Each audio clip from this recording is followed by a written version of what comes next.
할렐루야. 우리 앞뒤 좌우에 있는 사람들과 함께 얼굴을 마주하며 인사합니다.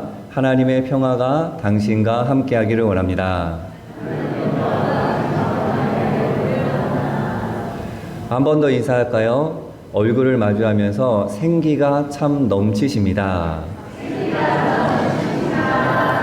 아멘. 자, 우리는 성령 강림절을 보내고 있습니다. 성령은 히브리어 루하흐라고 이야기하고요. 그리고 헬라어로는 푸뉴마라고 이야기하는데요. 하나님께서 우리에게 주신 선물, 그리고 보혜사라고 이야기합니다. 우리를 보살피며 우리를 인도하시는 분으로 하나님을 기쁘시게 하는 삶의 방향으로 저와 여러분을 이끄시는 분이 누구냐? 성령 하나님이라고 고백하면 좋을 것 같습니다. 성령 하나님께 이끌리는 삶, 다르게 표현하면 성령 충만한 사람들의 여러 가지 모습들이 있는데 그 중에 대표적인 두 가지 모습이 있습니다. 하나는 무엇이냐 하면 증언하기, 말하는 그러한 모습이고요. 다른 하나는 살리기, 회복하기의 모습이 드러납니다. 자, 예루살렘 마가의 다락방에 모여있던 제자들과 120명의 사람에게 성령이 급하고 강한 바람과 같은 소리로 마치 불의 혀처럼 갈라지는 것들이 임하게 됩니다. 그 순간부터 성령의 인도하심에 따라 그 모였던 사람들이 각기 다른 언어로 이야기하는데 그들이 했던 말이 무슨 말이냐? 이 내용을 이야기하고 있습니다. 같이 한번 읽겠습니다. 우리가 다 우리의 각 언어로 하나님의 큰 일을 말함을 듣는도다 하고 아멘. 하나님의 큰 일을 각기 다른 언어로 말하기, 증언하기 시작합니다. 당시 사람들은 이 율법과 십계명에 대해서는 너무나도 잘 알고 있었으나 예수님께서 죽으셨다가 부활하신 이 부활의 소식에 대해서는 잘 몰랐습니다. 그들에게 부활 소식은 놀라운 사건이며 하나님이 행하신 엄청난 큰일이었습니다. 즉 이들은 복음을 말하기, 증언하기 시작한 것이죠. 온 생명을 구원하시기 위해 이 땅에 오신 예수님의 기쁜 소식, 모든 이들을 구원하시고자 하시는 하나님의 마음을 전하기 시작한 것입니다. 바라고 원하기는 이 성령 강림 절기에 저와 여러분의 말과 행실, 삶을 통하여 하나님을 전할 수 있는, 살아계신 하나님을 드러낼 수 있는 저와 여러분의 신앙이 되기를 소망합니다.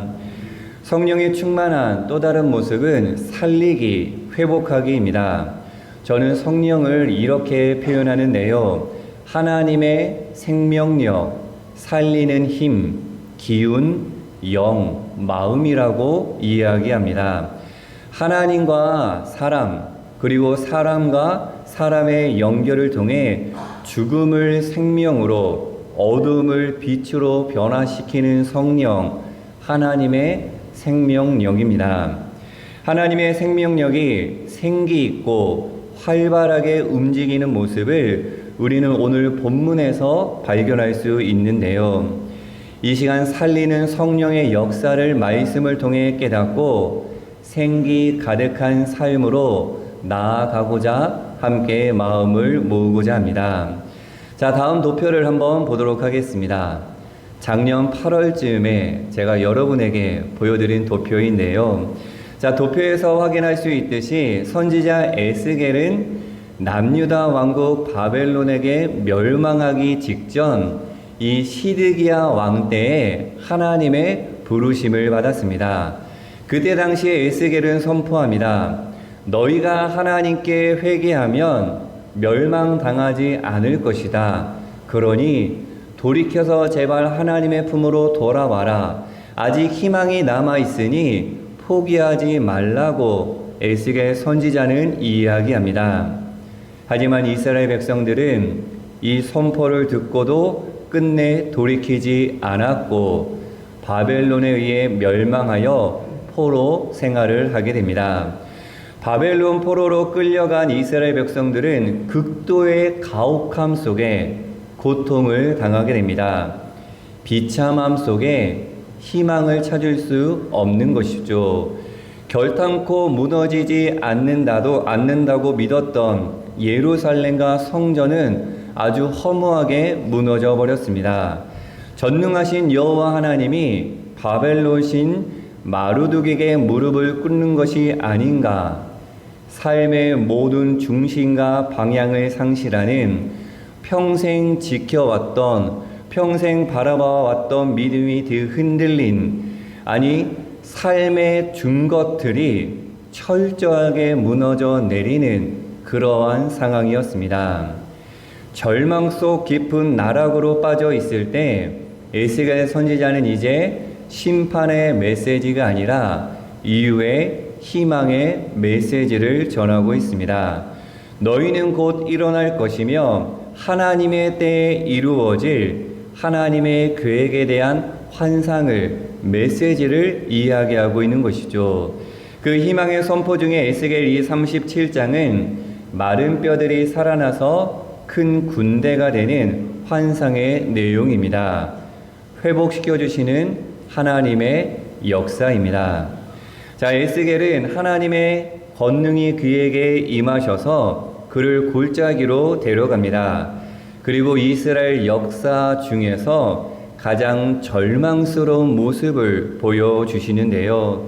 우리 같이 한번 말씀 읽어보도록 하겠습니다. 주님의 영이 나를 데리고 나가서 골짜기의 한가운데 나를 내려놓으셨다. 그런데 그곳에는 뼈들이 가득히 있었다. 그가 나를 데리고 그 뼈들이 널려있는 사방으로 다니게 하셨다. 그 골짜기의 바닥에 뼈가 대단히 많았다. 보니 그것들은 아주 말라 있었다. 아멘. 에스겔이 본 마른 뼈는 자신들의 죄악으로 말미암아 멸망받아 방치된 이스라엘의 시체로 이는 죽을 것과 같은 고통을 드러내고 있습니다. 그리고 뭐라고 이야기하냐면 뼈가 심히 말랐다라고 표현하고 있습니다.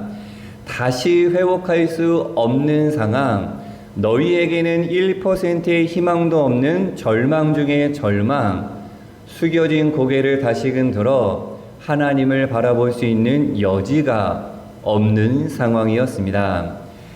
이러한 상황 속에 하나님께서 에스겔에게 이렇게 묻습니다. 그가 내게 물으셨다. 사람아, 이 뼈들이 살아날 수 있겠느냐? 즉 골짜기의 마른 뼈들이 다시 살아날 수 있겠느냐? 라는 하나님의 물음입니다. 하나님께서는 가끔 우리에게 질문을 하실 때가 있습니다. 창조주가 피조물에게 묻는 것이죠. 무한하신 하나님께서 유한한 인간에게 모든 것을 알고 섭리하는 하나님께서 한치 앞을 모르는 사람에게 묻는 것입니다. 생각해 보면 우리는 하나님께 답을 찾고 구하는 존재이지 어떠한 답을 알고 있는 존재가 아닙니다.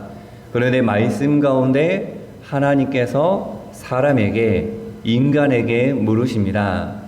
욥에게도 물었습니다. 너는 대장부처럼 허리를 묶고 내가 내게 묻는 것을 대답할지니라 이야기합니다.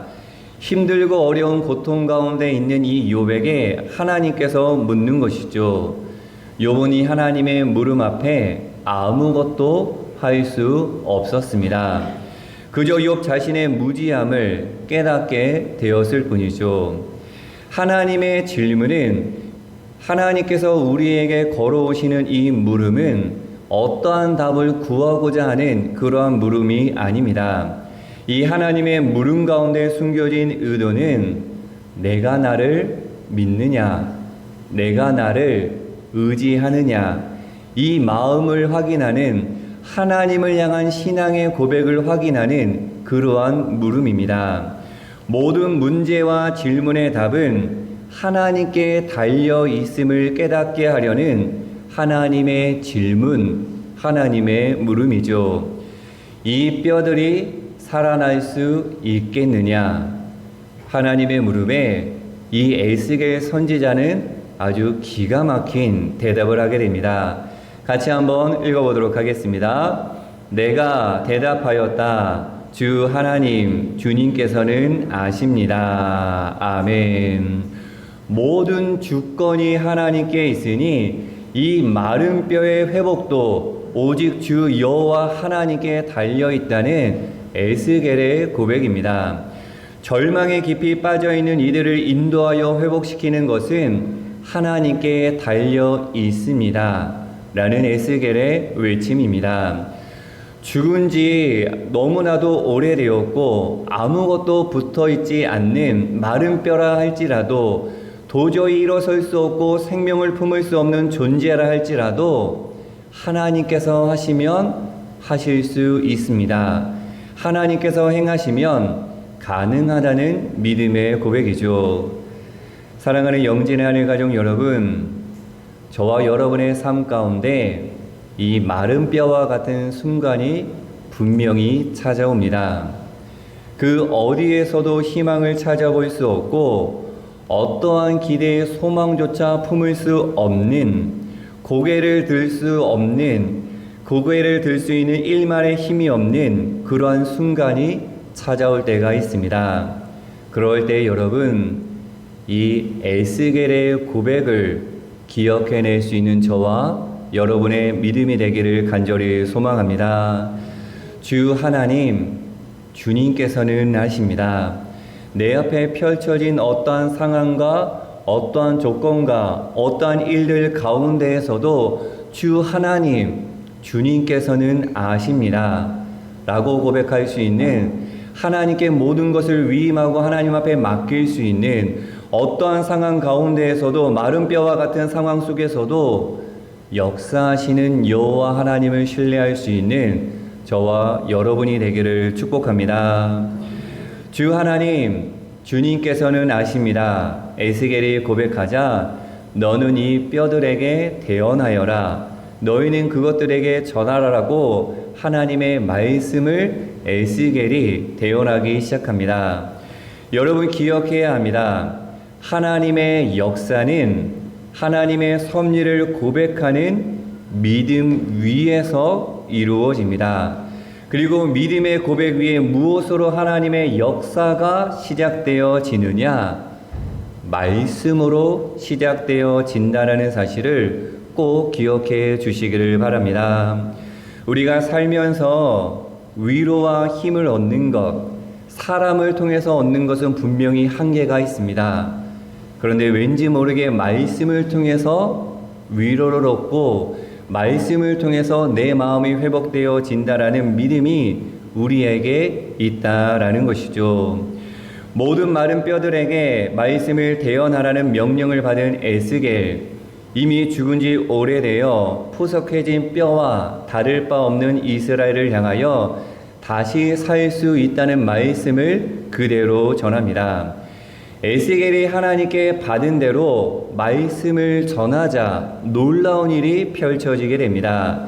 우리 말씀 같이 한번 읽어보도록 하겠습니다. 7절과 8절입니다.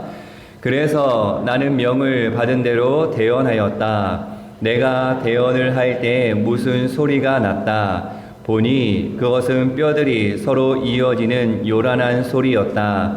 내가 바라보고 있으니 그 뼈들 위에 힘줄이 뻗치고 살이 오르고 살 위로 살같이 덮였다. 그러나 그들 속에 생기가 없었다. 아멘. 불가능할 것 같은 일들이 가능으로 바뀌었습니다. 절망이 희망으로 뒤집어졌습니다.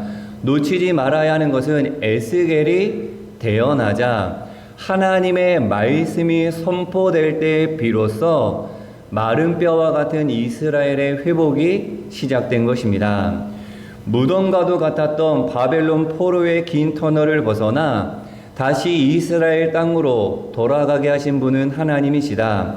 그 하나님의 말씀이 선포될 때 비로소 은혜와 회복을 경험하게 된다는 사실을 명심해야 합니다. 여러분, 말씀입니다. 모든 회복은 말씀으로 이루어질 줄로 믿습니다. 말씀을 통해서 가능합니다. 잊지 말아야 합니다. 하나님의 역사는 말씀 속에서 허락되어 진다는 사실입니다. 이 능력의 말씀을 저와 여러분 안에 많이 담을 수 있는 축복의 삶이 되기를 간절히 소망합니다.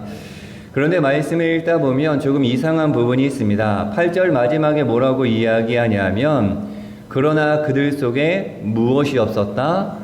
생기가 없었다는 것이죠.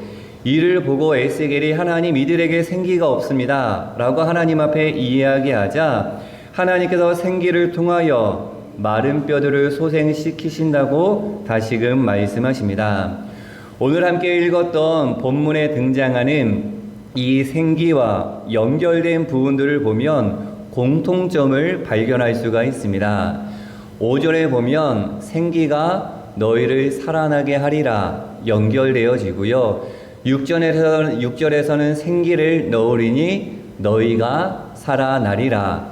그리고 10절에서는 생기가 그들에게 들어가매 그들이 곧 살아나서 일어나 서는데 라고 이야기합니다. 생기와 연결되어 함께 등장하는 것은 무엇이냐면 다시 살아나는 것, 회복되는 것, 살리는 역사입니다. 즉 여러분 생기가 가득한 곳에 어떠한 역사가 일어나느냐? 살리는 역사, 살림의 역사가 일어나게 된다라는 것이죠. 생기는 히브리어 루하으로 영숨, 생기, 바람인데요.